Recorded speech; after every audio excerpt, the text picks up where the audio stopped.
دوستوں کبھی سوچا ہے ایک عورت جو عیسائی ماحول میں پلی بڑھی ہو اچانک اسلام قبول کرے اور پھر استقامت سے سینکڑوں دلوں کو اللہ کی راہ پر لے آئے؟ یہ ہے ایمان افروز داستان محترمہ آمینہ جنان کی، ایک ایسی خاتون جنہوں نے اسلام کے لیے اپنی زندگی کے سب سے بڑے امتحانوں کو برداشت کیا۔ آمینہ جنان کا تعلق امریکہ سے ہے اور اپنے اسلام لانے کے متعلق کہتی ہیں، قرآن پاک اور پیغمبر اسلام حضور صلی اللہ علیہ وسلم کی تعلیمات سے میں مطمئن ہو گئی اور تاریخ اسلام کے مطالعے اور اپنے کلاس فیلو نوجوانوں کے کردار نے مسلمانوں کے بارے میں ساری غلط فہمیوں کو دور کر دیا۔ میں نے اسلام قبول کرنے کا فیصلہ کر لیا۔ بالآخر مسجد کے امام اور چند مسلمانوں کے سامنے کلمہ پڑھا اور دائرہ اسلام میں داخل ہوئی۔ شوہر جو بے پناہ محبت کرتا تھا فوراً الگ ہو گیا اور عدالت میں مقدمہ دائر کر دیا۔ والد جو بیٹی سے بے حد محبت رکھتے تھے جب خبر ملی تو غصے میں بندوق اٹھا کر قتل کرنے کے لیے پہنچ گئے۔ اللہ نے بچا لیا مگر ہمیشہ کے لیے قطع تعلق کر گئے۔ بہن نے کہا یہ دماغی مریضہ ہے اور اسے پاگل خانے میں داخل کرانے کی کوشش شروع کر دی۔ روزگار کے لیے نوکری کی مگر صرف اسلام قبول کرنے کی وجہ سے ملازمت سے بھی نکال دیا گیا۔ عدالت میں مقدمے کی وجہ سے سارے پیسے ضبط کر لیے گئے۔ معاشی پریشانی، گھر کی ذمہ داریاں اور ایک معذور بچہ، ہر طرف سے آزمائش تھی، لیکن جب رو رو کر اللہ کے حضور جھک گئی تو اللہ نے راستے کھول دیے۔ دوسری ملازمت ملی اور زندگی کی امید دوبارہ جاگ اٹھی۔ بچوں کے تحویل کا کیس چل رہا تھا۔ 2 سال بعد عدالت نے ایک ظالمانہ فیصلہ سنایا، اگر بچوں کو رکھنا چاہتی ہو تو اسلام چھوڑ دو ورنہ بچے تمہیں نہیں مل سکتے۔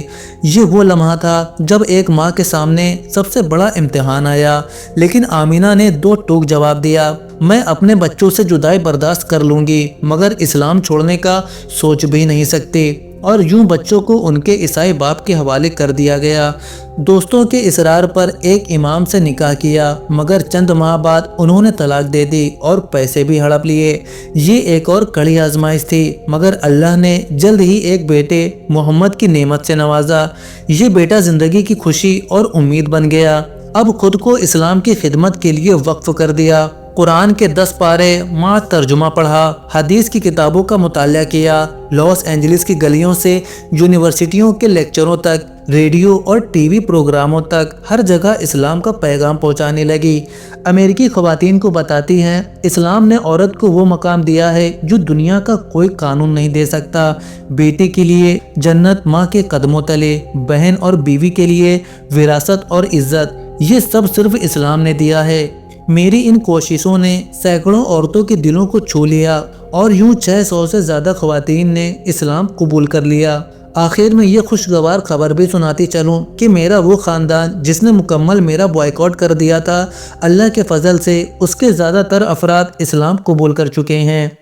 جو والد کبھی قتل کرنا چاہتے تھے وہی مسلمان ہو گئے۔ والدہ، دادی، دادا نے اسلام قبول کر لیا، یہاں تک کہ وہ بیٹا جو باپ کے پاس رہ رہا تھا ایک دن آیا اور کہا، امی میں اپنا نام فاروق رکھ لوں تو آپ کو خوشی ہوگی، اور پھر کلمہ شہادت پڑھ لیا۔ آمینہ جنان آج بھی امریکہ میں رہ کر پردے کے ساتھ اسلام کی خدمت کر رہی ہیں۔ انہیں راستے میں نفرت، تنگ نظری اور تعصب کا سامنا کرنا پڑا، لیکن وہ کہتی ہیں میری زندگی کا مقصد صرف ایک ہی ہے، اسلام کی روشنی کو دوسروں تک پہنچانا۔ یہ واقعہ ہمیں یہ سبق دیتا ہے کہ ایمان کی قیمت بھاری ضرور ہوتی ہے، لیکن جو اللہ پر بھروسہ کرے اللہ اسے کبھی تنہا نہیں چھوڑتا۔ دوستو آپ کو یہ ویڈیو کیسی لگی کمنٹ میں ضرور بتائیں، اور ویڈیو پسند آئے تو ویڈیو کو لائک کریں اور چینل کو سبسکرائب کریں۔ اور دوستو یہ کہانی یہیں ختم نہیں ہوتی، اب ہم بات کرنے جا رہے ہیں اس ماں کی جس نے اپنی جوانی میں ہر طرح کے گناہ کو انجام دیا، جسے اپنی خوبصورتی پر بڑا ناز تھا، لیکن صرف ایک کتاب کی وجہ سے اس کی پوری زندگی بدل گئی۔ اس نے نہ صرف خود اسلام قبول کیا بلکہ اپنی بیٹی کو بھی اسلام کی روشنی سے آشنا کرایا۔ دوستو آپ ابھی اسکرین پر جنہیں دیکھ رہے ہیں یہ وہی ماں اور بیٹی ہیں جنہوں نے اسلام کو قبول کیا ہے۔ اگر آپ جاننا چاہتے ہیں کہ وہ کتاب کون سی تھی، اس نے کیا پڑھا اور کیسے ماں بیٹی دونوں کی زندگی بدل گئی، تو اسکرین پر دکھائی دے رہی اس ویڈیو پر ابھی کلک کریں۔